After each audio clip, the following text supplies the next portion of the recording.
أعوذ بالله من الشيطان الرجيم. بسم الله الرحمن الرحيم. السلام عليكم ورحمة الله وبركاته. کتون کته سلامونه نیکی هیله احترامات وایم. ملګرو مو په علمي بیان کې شروع مونږ اساسي تشبیهات راخستي وو. هغه تشبیه چې هغه بنیادی تشبیهات دي. مونږ ویلو چې تشبیه یو بنیادی تشبیه وي، یو ډول داسې وي چې هغه خوبۍ یا خامۍ په وجه باندې نومونه ورکړل شوي وي. نو په اساسي تشبیهاتو کې موږ مفردې په ګوته کې، بیا به مرکبې په ګوته کې، نن په جمع تشبیه باندې خبرې کوو. جمع تشبیه کې دا هم اساسي تشبیه کې راځي. ولې چې د دې ډول چې کوم دا یو ځان ته دنیا لري. لکه څنګه مفردې تشبیه او مرکبې تشبیه کې کوم ډولونه، هر یوې تشبیه ځان ته یو دنیا لرله، ځان ته اصول لرل. داسې د جمع تشبیه او تسویه تشبیه سره اپوټه دي او دغه هم یو خپله ځان ته دنیا ده. یعنی جمع تشبیه کې څه کېږي؟ جمع تشبیه کې به مشبه یو وي او مشبه به به زیات وي، او تسویه تشبیه کې به اپوټه وي. دلته مشبه به به زیات وي او مشبه به دلته مشبه به به یو وي او مشبه چې کوم ده هغه به زیات وي. صرف دغه فرق ده. یعنی جمع تشبیه کې مشبه یو وي او مشبه به زیات وي، او تسویه تشبیه کې مشبه به زیات وي، مشبه به به یو وي او مشبه به زیات وي. جمع تشبیه کې ګورو رحمان بابا کلام ده، وایي چې پورته بدر رخکاره شه ښکته نمر، ښکته پورته واړه مخ دی د دلبر.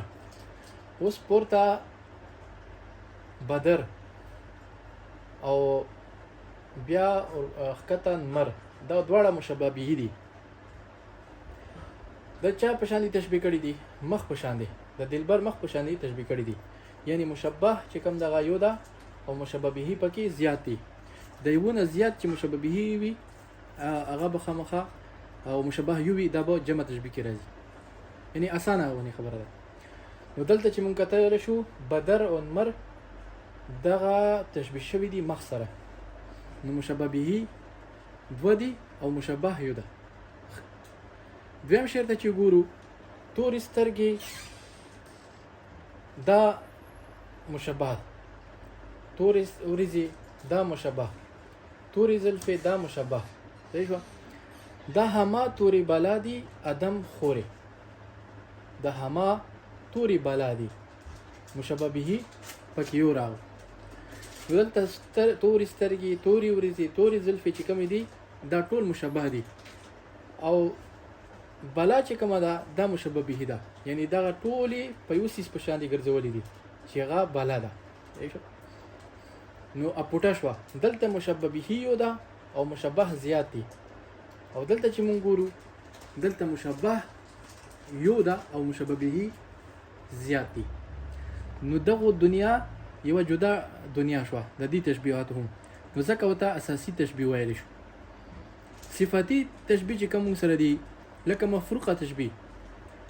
مفروقه تشبیه کې دوه ځلې تشبیه بلیغ راشي په بیت کې، په یو مصرع کې، نو هغه ته موږ مفروقه تشبیه وایو.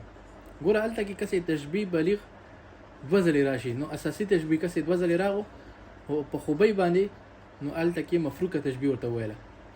ملفوفه تشبیه ته وایي چې هغه تمثیلي تشبیه کې او ضمني تشبیه کې کم مشبه سره راځي او مشبه به سره راځي، نو هغه ملفوفه تشبیه شوه. ګوره اساسي تشبیه کې هغه تمثیلي یا ضمني وي، خو خوبۍ په وجه باندې ملفوفه تشبیه هم شوه. نو دا د صفت په وجه باندې دغه تشبیهات دي، اساسي تشبیه نه دي. یعنی شاعر که نه زده کوي څه مسله نشته.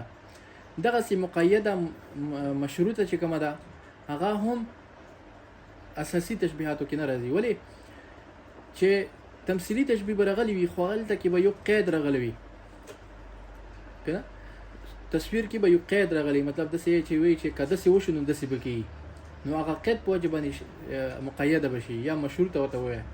یو شرط راغلی وي، مطلب یو مجمله تشبیه راغلی وي، مفصله تشبیه راغلی، خو پکې شرط راغلی وي، نو هغه شرط په وجه باندې هغې ته مشروطه تشبیه وایي.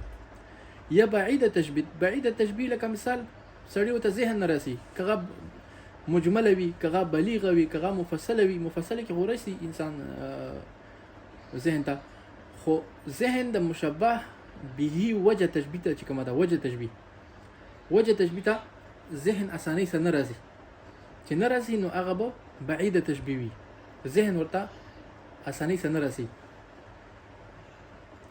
داسې قریبه تشبیه چې کومه ده قریبه تشبیه هغه ده چې هغه مجمله وي که مفصله وي که هر څه وي خو زر پېژندل کېږي وجه تشبیه زر په ګوته کېږي لکه دلته کې اوس مخ ته دلبر مر د مخ د دلبر سره تشبیه کړی ده صحیح شو مر چې مخ دلبر سره تشبیه شو نو وجه تشبیه مونږ ته ښکاري چې یاره مر چې کومه د رڼا کوي نو دلته کې وایي چې ستا مخ چې کومه د رڼا کوي د ښایست په وجه باندې یعنې اسانۍ سره انسان ورته رسي